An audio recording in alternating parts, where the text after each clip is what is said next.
नमस्कार दोस्तों, स्वागत है आपका हमारे चैनल विद्यावाहिनी बिहार में। इस चैनल में हम अपलोड करते हैं बिहार बोर्ड के बच्चों के लिए वीडियोस।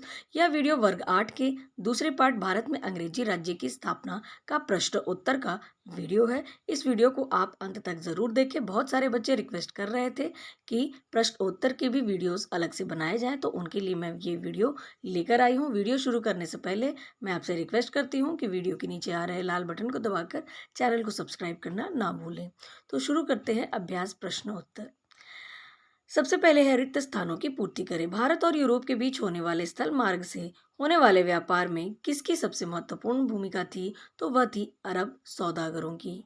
भारत और यूरोप के मध्य में अरबों का बहुत बड़ा क्षेत्र पड़ता है और इसलिए इस मार्ग से होने वाले में व्यापार में ये अरब सौदागर बहुत ही ज़्यादा परेशानी खड़ी किया करते थे। कंपनी द्वारा खरीदा गया माल कहाँ रखा जाता था? तो कंपनी भारत में अपने खरीदे गए माल को रखने के लिए फैक्ट्री का निर्माण करती थी।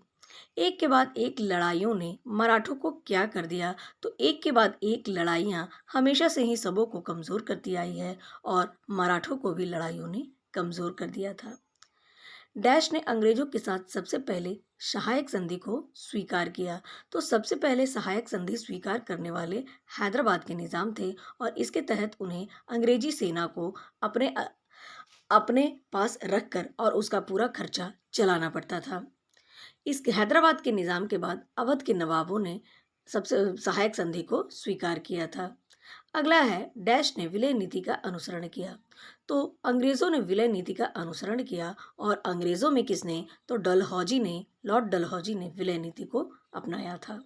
इसके तहत जिस भी क्षेत्र में का कोई वंश नहीं होता था उस क्षेत्र को अंग्रेज अपने में मिला लेती थी। आगे है सही और गलत। यूरोप के व्यापारी भारत में अपना सामान माल और बदले में यहाँ से सोना चांदी लेने आए थे। तो यह कथन कह रहा है कि यूरोप के व्यापारी अपना माल यहाँ बेचने आए थे और यहाँ से सोना चांदी ले गए। जब यह कथन बिल्कुल ही गलत है। यूरोप के व्यापारी यहाँ से सामान लेके जाते थे और उसके बदले में सोना चांदी देते थे। भारत में उस समय हर तरह की चीज़ों की उपज होती थी और वह पूरी तरह से आत्मनिर्भर था। बहुत कम वस्तुएं उसे आयात करनी पड़ती थी, इसलिए यह उन्हें हमारे सामानों के बदले में सोना चांदी देना पड़ता था। अगला है ईस्ट इंडिया कंपनी को भारत में व्यापार करने का एकाधिकार मिल गया। तो यह कथन बिल्कुल ही सही है क्योंकि महारानी एलिजाबेथ ने ईस्ट इंडिया कंपनी को 15 साल के लिए भारत में व्यापार करने का एकाधिकार दिया था। तीसरा है भारतीय राज्य एकता के अभाव में ही एक एक कर अंग्रेजी शासक के अधीन होते चले गए। तो यह कथन बिल्कुल सही है। भारत में मुगलों के बाद छोटे छोटे राजवंशों का उदय हो गया था जिसमें एकता का बहुत ही ज़्यादा अभाव था और इसी का लाभ उठाकर अंग्रेजी शासन हमारे ऊपर स्थापित हो गया। अगला है कर मुक्त व्यापार से बंगाल को राजस्व का काफ़ी नुकसान हो रहा था। तो यह कथन बिल्कुल ही सही है। बंगाल में उन लोगों ने, अंग्रेज़ों ने कर मुक्त व्यापार करना शुरू किया जिससे उसके राजस्व को काफ़ी नुकसान हुआ। अंगा है कंपनी की सेना की जीत हुई क्योंकि उसके पास बेहतर तोपें और बंदूकें थी। यह कथन भी बिल्कुल सही है। कंपनी की सेना बहुत ही प्रशिक्षित भी थी और उनके पास बहुत ही अच्छे तरह के तोप और बंदूकें थी, इसलिए वे कम संख्या में होते हुए भी भारत की बहुत बड़ी सेना को आसानी से परास्त कर देते थे। अब है प्रश्नोत्तर, आइए विचार करें। पहला प्रश्न है यूरोप की व्यापारिक कंपनियों ने क्यों भारतीय राजनीति में हस्तक्षेप करना शुरू किया? वे ऐसे कौन से कारण थे जिसके कारण वे यहाँ की राजनीति में इंटरेस्ट लेने लगे? तो यूरोप की व्यापारी कंपनी भारत में आई थी अधिक से अधिक मुनाफा कमाने के लिए। वह यहाँ बहुत से ज़्यादा मुनाफा कमाना चाहती थी। वह भारत में व्यापार पर एकाधिकार प्राप्त करना चाहती थी। उसने देखा कि यह ऐसा प्रदेश है जहाँ सब चीज़ मिलता है और सस्ते में मिलता है। यहाँ से ले जाकर उन्हें बहुत ज़्यादा मुनाफा हो रहा था। अब वे इतने लोभी हो गए कि वे चाहते थे कि वे इस पूरे व्यापार पर एकाधिकार करें और उन्हें कर भी ना देना पड़े। उन्होंने देखा कि भारत राजनीतिक रूप से अस्थिर हो गया है। मुगलों के कमजोर होते ही भारत छोटे छोटे राज्यवंशों में बंट चुका था। यह राज्य निरंतर एक दूसरे से युद्ध करते रहते थे और युद्ध करने के लिए उन्हें सैनिकों की आवश्यकता होती थी। अंग्रेजों ने भारत की इसी स्थिति का लाभ उठाया। वे एक कमजोर राज्य को युद्ध में सैनिक की सहायता प्रदान करते थे और उसके बदले में वे व्यापार में एकाधिकार और कर में छूट प्राप्त करते थे। इस प्रकार वे भारत की राजनीति में अपने लाभ के लिए हस्तक्षेप करने लगे। दूसरा प्रश्न है, अंग्रेज बंगाल पर क्यों अधिकार करना चाहते थे? वो क्या कारण था कि अंग्रेज बंगाल को अपने अधीन लेना चाहते थे? तो बंगाल एक बहुत ही बड़ा और धनी प्रांत था। उस समय उसमें बिहार और उड़ीसा भी सम्मिलित था। मुगल जब कमजोर हो गए तो उसके बाद मुर्शिद कुली खान ने स्वयं को बंगाल का शासक घोषित किया। अब अंग्रेज बंगाल पर एकाधिकार कर वहां अपना धाक जमाना चाहते थे ताकि वे ज्यादा से ज्यादा मुनाफा कमा सकें।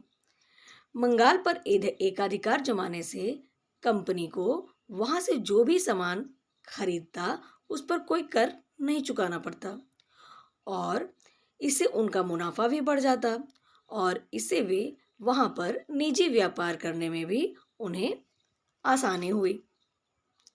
वे अन्य यूरोपीय कंपनी को भी बंगाल के प्रभुत्व जमाने से रोक सकते थे। यदि बंगाल पर उनका अधिकार हो जाता तो वे अन्य यूरोपियों को वहां अधिकार नहीं जमाने देते। इसलिए अंग्रेज बंगाल पर अपना अधिकार जमाना चाहते थे। अगला प्रश्न है, क्यों और किन परिस्थितियों में भारतीय शासकों ने सहायक संधि की शर्तों को स्वीकार किया? ऐसे क्या कारण थे कि उन्हें अंग्रेजों के द्वारा दी गई सहायक संधि को स्वीकार करना पड़ा? तो मुगल जब कमजोर हो गए तो उसके बाद भारत में छोटे छोटे स्वतंत्र राज्य अस्तित्व में आए। ये राज्य उतने शक्तिशाली नहीं थे और हमेशा अपने पड़ोसी राज्यों से युद्ध करते थे और इन्हें युद्ध का भय बना रहता था। साथ ही ये अंग्रेजों की जो सैन्य शक्ति थी उससे भी ये डरते थे कि अंग्रेज हम पर आक्रमण कर हमें अपने अधीन कर लेंगे। अंग्रेजों ने कूटनीति का प्रयोग किया और उसके तहत इन राज्यों के साथ सहायक संधि की। इस सहायक संधि के तहत भारतीय शासकों को अपने क्षेत्र में कंपनी की फौज को रखनी पड़ती थी और उसका सारा खर्च भी भारतीय शासकों को उठाना पड़ता था। अगर कोई शासक खर्च का रकम अदा करने में लाचार हुआ तो कंपनी उसके इलाके को अपने कब्जे में ले लेती थी। तो इस प्रकार की यह संधि थी और भारतीय सेना मजबूर थे इस संधि को मानने के लिए। इस संधि को स्वीकार करने वाला पहला शासक हैदराबाद के निजाम हुए और दूसरा अवध के नवाब। अगला प्रश्न है, प्लासी और बक्सर के युद्ध में आप किसे निर्णायक युद्ध मानते हैं और क्यों? तो प्लासी का युद्ध 1757 ईस्वी में हुआ था। इसमें बंगाल का नवाब सिराजुद्दौला और अंग्रेजी कंपनी जिसकी अध्यक्षता रॉबर्ट क्लाइव कर रहे थे, इन दोनों के बीच 1757 में प्लासी का युद्ध होता है। इस युद्ध में बंगाल के जो नवाब थे सिराजुद्दौला, वे हार जाते हैं और भारत में अंग्रेजी सत्ता की सबसे पहले शुरुआत होती है। लेकिन यहाँ पर केवल एक राजा हारता है, जबकि बक्सर का जो युद्ध है वह 1764 ईस्वी में हुआ, जिसमें एक ओर बंगाल का नवाब मीर कासिम, अवध का नवाब सुजाउदौला और मुगल सम्राट शाह आलम तीनों एक साथ थे और दूसरी ओर अंग्रेजी कंपनी। अंग्रेजों ने बक्सर के 1764 के इस युद्ध में भारत के तीनों शासकों को एक साथ हरा दिया। इस युद्ध के पश्चात एक संधि होती है 1765 में, जिसे हम लोग इलाहाबाद की संधि के नाम से जानते हैं, जिसमें सुजाउदौला और शाह आलम ने क्लाइव के साथ समझौता किया और उन्होंने ईस्ट इंडिया कंपनी को बंगाल, बिहार और उड़ीसा की दीवानी देनी पड़ी। इसमें उसे बहुत सारे रकम भी चुकाने पड़ते हैं। तो इन्हीं कारणों से हम देखते हैं कि 1764 का बक्सर का युद्ध वह निर्णायक युद्ध था जो यह तय कर दिया कि अब भारत में अंग्रेजों की सत्ता तय है, क्योंकि यहाँ पर एक साथ 3 शासक पराजित हो गए थे। अगला प्रश्न है, और प्रश्न समाप्त हो गया है। तो यदि आपको वीडियो अच्छा लगा हो तो वीडियो को लाइक और चैनल को सब्सक्राइब करना ना भूलें। Thanks for watching.